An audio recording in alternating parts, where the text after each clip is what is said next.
Graças a Deus, mais uma ministração da parte do Senhor Jesus ao seu coração.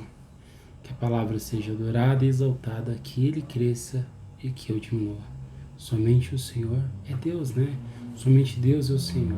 Então, quem é digno de elogios e ser bendito é Jesus Cristo, amém? Diz bem assim a palavra. Essa história ocorreu na época de Assuero, isto é, Xerxes em grego, que reinou sobre 127 províncias, desde a Índia até Etiópia, até Cush, Etiópia.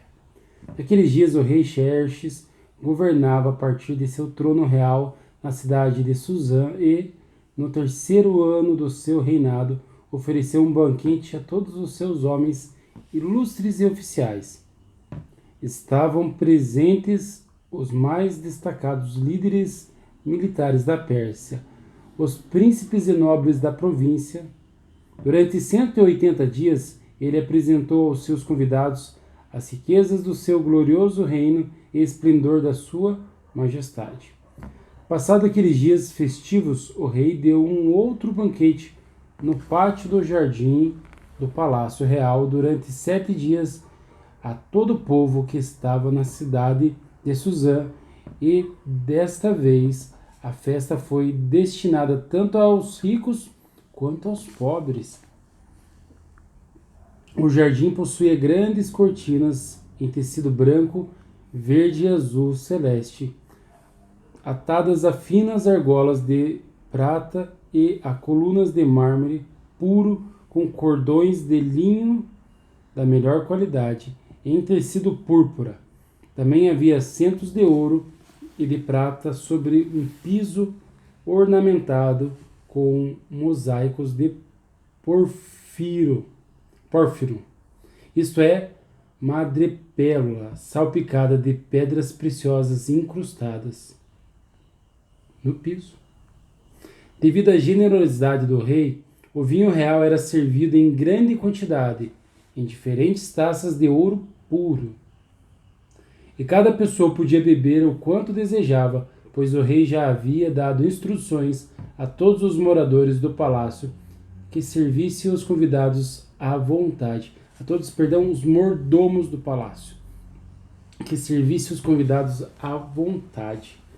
Veja, se o rei Xerxes Assuero foi tão generoso assim e tão rico, sendo homem, imagina Jesus Cristo sendo Deus. A generosidade dele ainda é muito maior, né? E o vinho dele é servido tanto a ricos como a pobres, né? A sabedoria, o ensino que vem do alto, a bebida que vem de cima e excede todo, trazendo a paz que excede todo o entendimento. A vida eterna. E os que creem nele permanecem. É onde permanecer.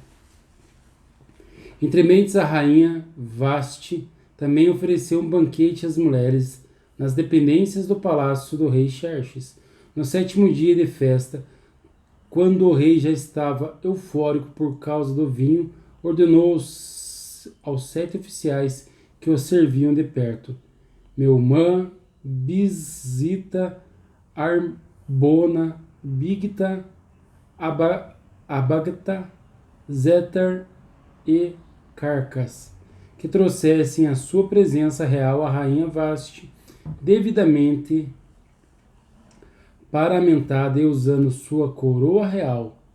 Xerxes queria mostrar aos príncipes e a todo o povo reunido o quanto a rainha era bela, e de fato era Vasti muito bonita. Essa rainha lembra que o povo de Deus se unirá ao Senhor, né, que é o Rei dos Reis. Ou seja, que as virgens, né, essa rainha lembra então parte das virgens que vai se unir com o rei, né? Mas no entanto, entretanto, quando os oficiais, a rainha lembra as virgens, né? Essa em específico lembra umas que estavam para se unir, mas por um motivo não pôde estar unidas. Veja o porquê. Entretanto, quando os oficiais de confiança do rei, transmitiram sua ordem à rainha Vasti, essa se recusou a ir e o rei ficou repentinamente furioso e indignado. Assim, quando Cristo está chamando, né? Então, Deus está chamando para servir, para fazer. E quando a pessoa chama e ele manda colocar, ficar paramentada, vestida, bonita, arrumada, com as vestes reais, com a santidade de Cristo, ao se preparar para o caminho, ao se preparar para a vida eterna, ao se preparar. Então, quando o rei chama e a pessoa não vai, então Jesus fica indignado. Como era tradicional o rei pedir a opinião abalizada de seus conselheiros, especialmente em questão de direito e justiça, mandou chamar imediatamente à sua presença tais sábios, os quais eram amigos pessoais do rei: Carzena, Setar, Adimata, Tarsis, Meres, Marcena e Memucã. Eles eram os 7 príncipes ilustres da Pérsia e da Média que tinham a confiança e acesso direto ao rei, além de serem os homens mais importantes do reino. Então questionou-lhes o rei, de acordo com a lei, qual deve ser a punição a ser imposta para a rainha Vasti por não ter sido submissa a uma determinação do rei Xerxes, transmitida por intermédio dos oficiais. Então ali vem perguntar qual a punição, né? Vamos lá, é como que Deus, né? Vamos lá. Nós estávamos analisando por analogia, né? Então, como Deus vê isso, como que aqueles que estão com Deus, vendo, trabalhando, que fizeram, que agiram, veem os que não querem fazer, né? Na presença do rei, os demais príncipes e amigos, Memucã apresentou a seguinte argumentação: a rainha Vasti não pecou somente contra o rei, mas também ofendeu todos os príncipes e povos que há em todas as províncias do rei Xerxes.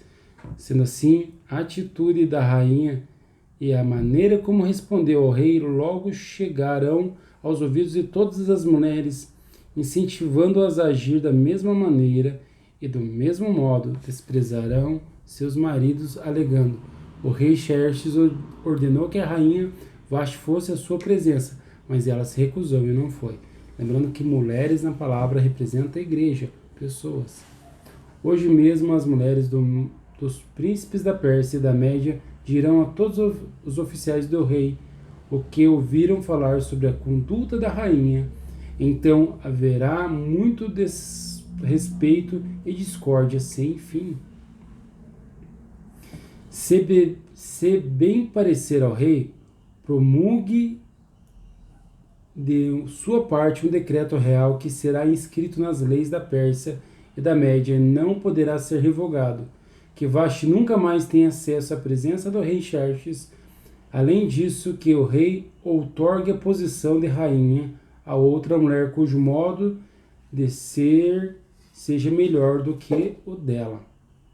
E assim o decreto que o rei promulgar for publicado, e assim que o decreto do rei, que o rei promulgar for publicado em todo o seu grande império, todas as mulheres darão ainda mais honra a seus maridos, do mais rico ao mais pobre.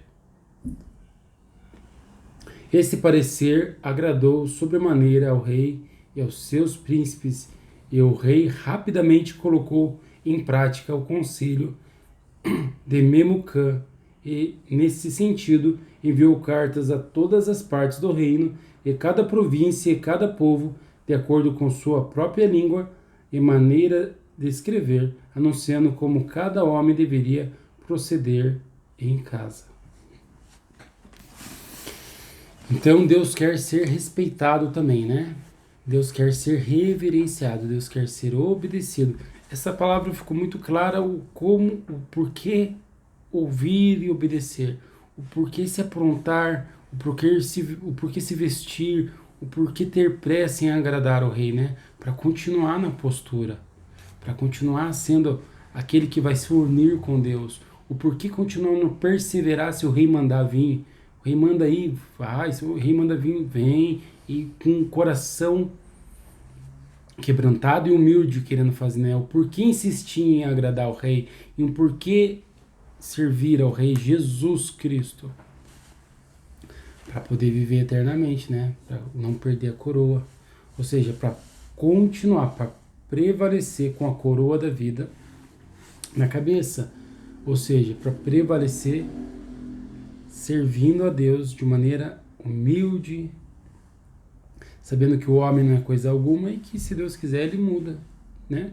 Então, permanecer, honrar ao rei, servir a Deus de maneira humilde, né? Em obedecer às ordens reais, para que o Espírito Santo permaneça sobre ti e venha tempos de refrigério e de paz e tenha permanente a vida eterna ao honrar o rei, obedecer as palavras de Deus, fazer o que Jesus Cristo ensina e manda. Amém? Pai seja contigo, que Deus lhe bendiga e que Deus assim te dê a vida eterna, na permanência, na perseverança, no esforço de obedecer ao capricho sim de Jesus, ao que ele mandar fazer. Se é pega, pega, se faz, faz, porque verdadeiramente não é vaidade o que o Rei dos Reis ensina. Os homens pode ser, mas que o verdadeiro capricho é o que ele capricha com a sua noiva, com o seu povo, que ele ama os seus escolhidos e quer o bem para as almas que ele assim resgatou. Amém? Bendizer a Deus, servir ao Rei. Em nome de Jesus. Que assim seja em tua vida. Amém.